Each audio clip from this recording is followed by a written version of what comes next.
Le tsar a perdu connaissance depuis plusieurs heures et est en train de mourir. Il a rassemblé ses dernières forces pour rédiger son testament, mais elles n'ont pas été suffisantes. Sur le document, seuls 3 mots sont inscrits. Donnez tout à... Le tsar est mort avant d'avoir achevé. Le Sénat, rassemblé en urgence, doit décider de la succession. Pour eux, il n'y a qu'une solution. Salut les marsouins. Ouais. Vous avez sans doute déjà entendu parler de cette poiscaille. Ah, Batman, quelle noblesse dans le geste chevaleresque de ce marsouin. Oui. Qui vit notamment dans la mer Baltique. Et devinez quoi, c'est dans ce coin qu'on va se rendre pour notre histoire du jour. Ah, ça sent la Russie à plein nez ton histoire. Eh ben, ouais. En même temps, qu'est-ce que vous voulez, la Russie, c'est plein d'histoires incroyables, hein. Вперед, телеграм!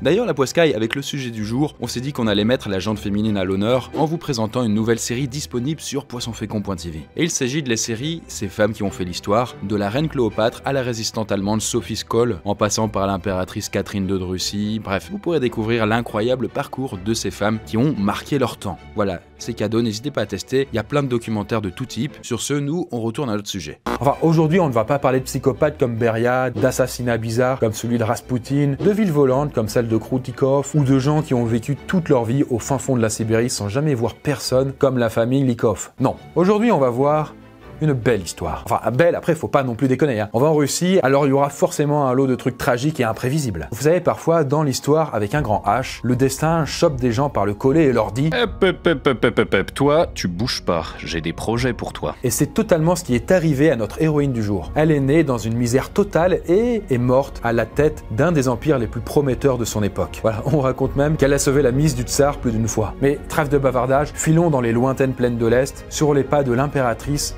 Catherine Ier de Russie.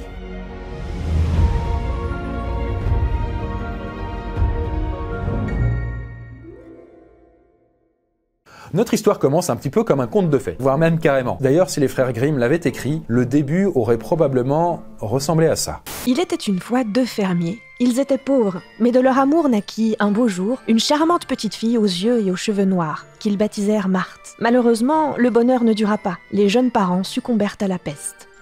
Je vous l'avais dit, un véritable conte. Plus tard, Marthe se convertira à la religion orthodoxe. Elle choisira comme prénom Catherine. On va retenir ce prénom-là pour éviter de s'en mêler les pinceaux, hein. Et puis, ses parents meurent, mais leur petite fille survit et est confiée à un pasteur. Ah, sans doute un saint homme qui lui apprendra à lire, à écrire, à compter. Un homme de foi qui élèvera son âme simple de paysanne jusqu'au mystère de Dieu. Alors, on aurait pu penser ça, mais non. Ça aurait été trop beau. Le prêtre va considérer Marthe comme une boniche. Elle doit s'occuper de la maison, faire à manger, surveiller les enfants du pasteur. Bref, c'est un peu bobonne, quoi. Attends un peu, je remarque que tu nous as même pas dit où se passait cette sympathique histoire. Très juste. Tu fais bien de demander parce que c'est important pour la suite, hein. Et je vais rattraper tout de suite cet oubli. On est en Livonie, une région du bord de la mer Baltique.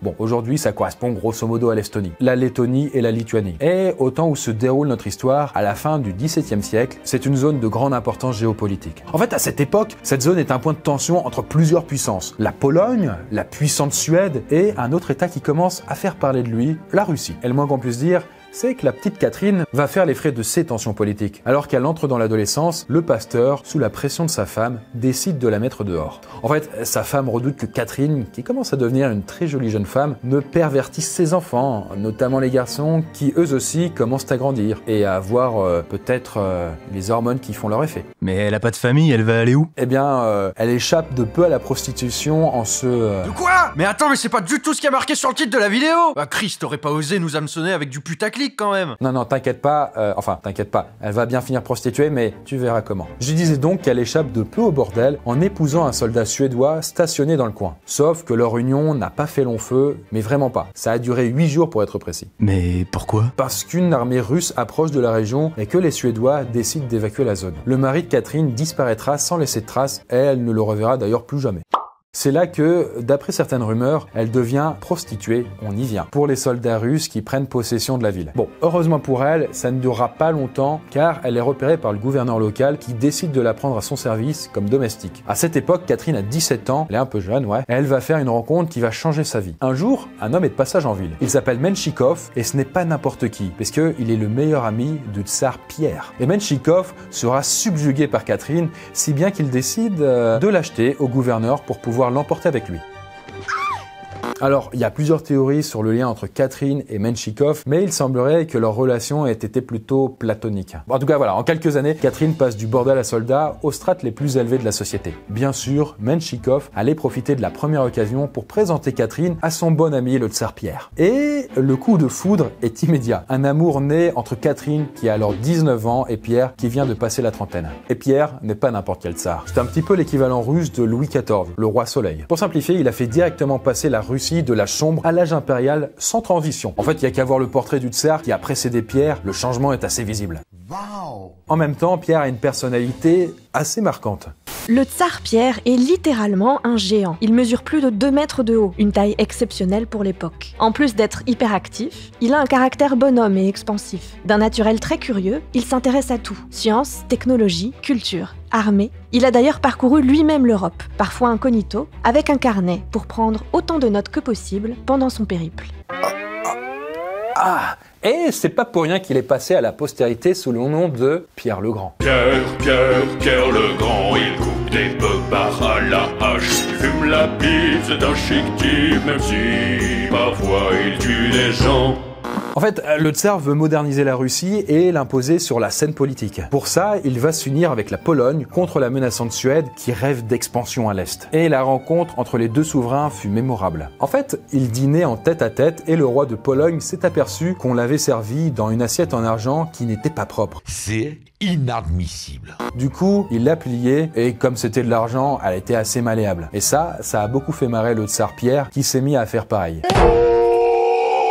Et d'ailleurs, au final, ça les a tellement fait marrer qu'ils ont bousillé tout le service. Et Pierre a conclu la blague en disant « Nous sommes forts pour plier de l'argent, mais maintenant, occupons-nous du fer des Suédois. » Bref, vous l'avez compris, le tsar Pierre est un sacré personnage et sa vie regorge d'anecdotes. Et justement, Catherine est la seule à parvenir à tempérer un peu son caractère explosif. Elle n'hésite pas à s'opposer à lui quand il le faut. Par exemple, pendant une violente dispute, Pierre s'est emporté et a brisé un miroir vénitien, objet très luxueux pour l'époque, et il aurait alors dit à Catherine « Tu vois ? Je viens de casser le plus bel objet de mon palais. » Et Catherine lui a répondu « Est-ce que tu l'as rendu plus beau en faisant ça ?» Bon, ça peut vous sembler pas grand-chose, mais en gros, là, elle lui a quand même mal répondu, et il faut savoir que le tsar Pierre, personne ne lui parle mal. Et en gros, on peut se faire décapiter pour moins que ça. Mais les choses ne sont pas simples pour le couple. Officiellement, Pierre est célibataire et adore le BDSM. Ah non, c'était pas dans le couple, c'est pas... Ah ouais. Officiellement, Pierre est célibataire. Il a répudié son ancienne femme qu'il trouvait trop superficielle. Cependant, un mariage avec Catherine est compliqué. Si le tsar épousait une paysanne au passé trouble, sortie de nulle part, ça passerait moyen auprès de l'opinion publique. Surtout chez les nobles qui ne voient pas toujours d'un bon œil toutes les réformes de ce cher tsar Pierre. Ce dernier trouve donc une solution. Il va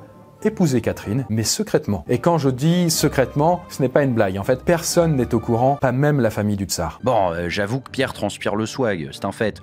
Mais Catherine, quand même, doit avoir un sacré caractère pour pouvoir le supporter. Ouais, en fait, d'après les témoignages de l'époque, elle est d'un naturel très doux, humble, elle a toujours tendance à vouloir faire les choses bien. Et elle est surtout d'une détermination sans borne. Elle suit Pierre partout, que ce soit dans les réceptions mondaines ou littéralement dans ses campagnes militaires. Et d'ailleurs, elle se contente pas de rester à l'arrière, hein. Elle accompagne le tsar directement sur les champs de bataille. D'ailleurs, Pierre a finalement été contraint d'avouer à ses sœurs qu'il avait épousé Catherine, mais ça s'est fait dans des conditions particulières. En fait, Pierre s'apprêtait à se lancer dans une campagne militaire incertaine contre les Turcs. Et avant de partir, il a fait venir sa sœur et lui a dit « Bon, je te cache pas que ça va être chaud pour moi. Alors, s'il m'arrive des pépins, c'est Catherine qui devient la tsarine à ma place. Parce que, du coup, c'est ma femme, en fait. » Bon, il a peut-être pas dit texto comme ça, mais c'était un peu l'idée. Et comme Pierre le prévoyait, son expédition n'a pas été un grand succès. Ça a même été un désastre. Il s'est fait tuer ? Non, mais ça a été très chaud pour lui. Et celle qui lui a sauvé la mise, c'est d'ailleurs Catherine. En fait, cette histoire se passe au bord du Prout. Voilà, le tsar et son armée étaient entourés au bord du Prout.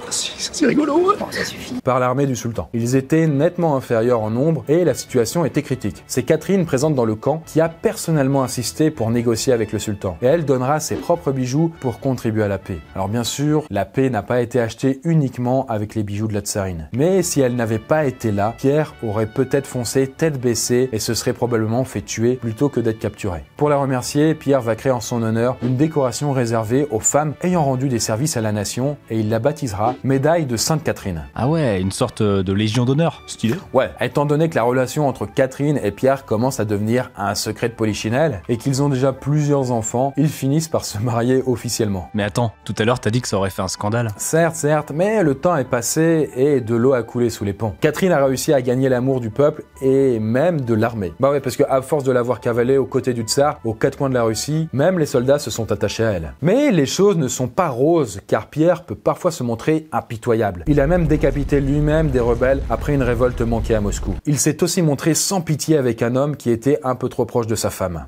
Cet homme s'appelle Mons et est le secrétaire de Catherine. Ils étaient proches, mais on ne sait pas s'ils ont eu une liaison. Quoi qu'il en soit, en l'espace d'une semaine, Pierre le fera arrêter, puis décapiter. Il mettra la tête de Mons dans un bocal rempli de formol, qu'il disposera dans les appartements de sa femme. Et d'après certaines rumeurs, la tête de ce pauvre Mons est toujours visible de nos jours au Kunstkamera, un cabinet de curiosité géant créé par le tsar lui-même et toujours visitable de nos jours. C'est d'ailleurs à Saint-Pétersbourg pour ceux que ça intéresse. Ah bah carrément, moi j'adore voir des morceaux d'humain dans du formol. Ouais, peut-être, après c'était pas le cas de Catherine. Hein. Inutile de vous dire que c'est mal passé auprès d'elle et que le couple est resté en froid pendant près de 1 an à cause de ça. Jusqu'à ce que Pierre tombe d'ailleurs gravement malade. En fait, faut dire qu'il commence à se faire vieux et son train de vie d'homme d'influence lui joue des tours. S'ajoute à ça le fait qu'il souffre d'épilepsie et que ses crises s'aggravent avec l'âge. D'ailleurs, en parlant de ça, la seule et unique personne capable de calmer ses crises d'épilepsie, c'est Catherine. Et ce n'est d'ailleurs pas une façon de parler puisqu'elle est littéralement la première personne qu'on appelle quand le tsar succombe à une crise. Malheureusement, Pierre souffrira d'un caillot dans la vessie qui finira par avoir raison de lui. Et du coup, il n'aura pas le temps d'achever son testament. On a alors 2 candidats à la succession. D'un côté, il y a le petit-fils de Pierre, candidat idéal pour la vieille aristocratie plutôt conservatrice, et de l'autre, il y a Catherine, soutenue par tous les partisans de Pierre. Et c'est finalement au Sénat de trancher la question, et il a choisi Catherine. C'est comme ça qu'une petite paysanne balte, au passé trouble, devient la première tsarine de Russie. Son règne est marqué par de nombreuses festivités et Catherine a un train de vie assez fastueux. Côté politique, elle poursuivra les idées et les réformes de Pierre avec le soutien de Menchikov. Ah oui, Menchikov, c'est lui qui avait présenté Catherine à Pierre, non? Exactement, c'était le bon pote de Pierre, vous savez. Et Catherine assumera aussi toutes les fonctions de chef d'État, cérémonie officielle, etc. Elle passera même en revue une armée de 20 000 hommes en plein hiver. Et autant vous dire qu'en hiver, à Saint-Pétersbourg, on passe facilement dans du moins 20 degrés. Mais le seul truc auquel elle ne participera pas, ce sont les conseils des ministres. Car ça la gonfle et elle laisse place à Menchikov pour gérer à sa place. Mais le règne de Catherine sera court, à peine un peu plus de 2 ans. Même François Hollande a tenu plus longtemps, quoi. Tout simplement parce que Catherine mourra assez rapidement. D'une mort naturelle d'ailleurs, je précise, pas d'empoisonnement ou d'assassinat pour une fois. En tout cas, si Catherine est la première tsarine de Russie, elle ne sera pas la dernière car de nombreuses femmes marqueront l'histoire de la Russie suite à ça. L'une d'entre elles, Catherine II, parviendra même à faire rentrer la mère patrie dans le cercle très fermé des plus grandes puissances européennes. D'ailleurs, pour info, c'était une redoutable politicienne et une grande amie de Voltaire. Et d'après certaines rumeurs, elle avait aussi de grosses tendances nymphomanes. Mais tout ça, la poiscaille, c'est une toute autre histoire. Et ben voilà, putain, personnage vachement intéressant quand même. D'ailleurs, si vous voulez d'autres anecdotes comme ça, n'hésitez pas à les checker sur Insta, Poisson Fécond. Vous y trouverez plein d'autres choses du style. Ah ouais, toi tu places ton Insta comme ça, quoi. Aucun respect pour l'impératrice. Bah non, je suppose que si elle était à ma place, elle aurait fait pareil.